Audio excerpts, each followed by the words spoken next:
उसको वो जो सेगमेंट है वहां जोखिम है, हम भी वहां पैसे लूज करते हैं। ऐसी कोई बात नहीं कि हमें लॉस नहीं होता, हमें सारे you have to lose money. आप बॉक्सिंग करने गए हो तो आपको लगेगा ही लगेगा। आप ऐसा नहीं सोचते कि खाली आपने ही फाइट, आपने पंच थ्रो किया और आपको एक पंच भी नहीं ना लगे।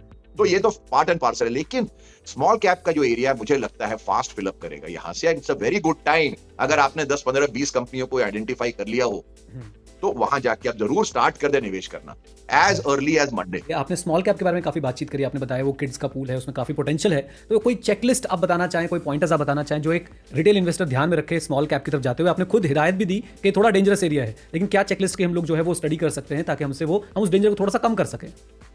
सबसे पहला इसमें चेकलिस्ट का नंबर 1 पॉइंट है कि किसी एक पोजीशन में आप 2% के ऊपर या मैक्सिमम 5% के ऊपर अपने डिस्पोजेबल लिक्विड मनी को ना डालें, चाहे वो जितनी अच्छी कंपनी भी क्यों ना हो। पॉइंट नंबर 1, फंसता बंदा वहां है। बिकॉज आपको मान के चलना है कि अगर 15 20 25 स्टॉक आपके पास हैं, उसमें से 5-10 में तो पैसे जाएंगे ही जाएंगे। हमारे जाते हैं साहब, तो एक रिटेल इन्वेस्टर की तो क्या चांस है? बनेगा पैसा 4-5 में ही, लेकिन वो 4-5 से आप स्टार्ट नहीं कर सकते। आपको एक लार्जर कैचमेंट पे चलना है। टीम में 11 चाहिए, लेकिन 11 में पहुंचने के लिए 150 को सिलेक्शन ट्रायल में बुलाना पड़ेगा आपको। वो 150 को फिर गेम खिलाने पड़ेंगे एक दूसरे के साथ, फिर धीरे धीरे धीरे धीरे धीरे धीरे छांट के वो 16 होंगे और 16 के फॉर्म के ऊपर फिर 11 बनेंगे। उस 11 से में ही सारे के सारे एक गेम में नहीं अच्छा करेंगे, राइट, 2 या 4 करेंगे। बट स्टार्ट कहां होगा? 100-150 से। तो 100-150 को आपको धीरे धीरे करके लाना पड़ेगा इनटू अ वर्केबल टीम।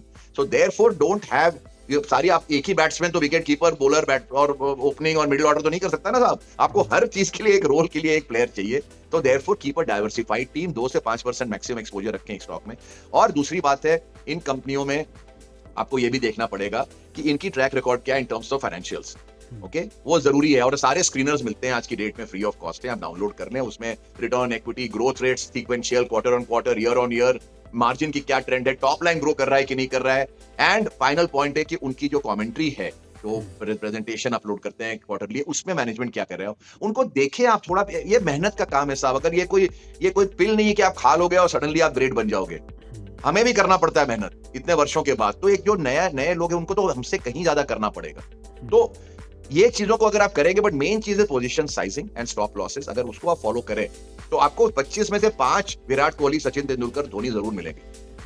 क्या बात है। मतलब एक तो डाइवर्सिफाइड रखें अपने पोर्टफोलियो को, स्मॉल कैप के पोर्टफोलियो को, फाइनेंशियल्स बहुत अच्छे से स्टडी करें, और मैनेजमेंट का जो डिस्कशन होता है, मैनेजमेंट की जो कमेंट्रीज होती हैं, उस पर बहुत पैनी नज़र बना के रखें। यहाँ से आपको डायमंड्स जो है वो मिल सकते हैं। Right sir?